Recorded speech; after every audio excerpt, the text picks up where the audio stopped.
7 morts dont 2 enfants, un blessé grave, 3 autres plus légers et 25 personnes dérangées et évacuées. C'est le dernier bilan de cette explosion survenue dans la nuit de dimanche à lundi à Saint-Laurent-de-la-Salanque, rue Arago, vers 1h30.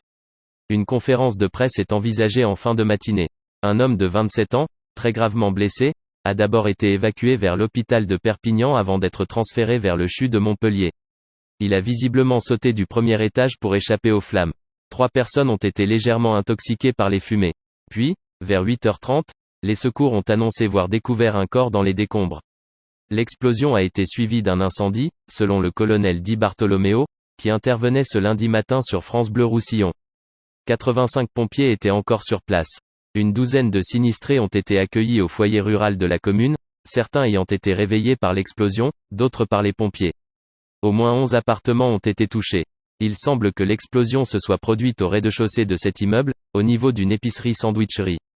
Des bouteilles de gaz ont été retrouvées aux abords de l'immeuble impacté sans que l'on puisse dire pour l'instant si elles sont à l'origine ou si elles ont aggravé l'explosion. Les gendarmes ont ouvert une enquête.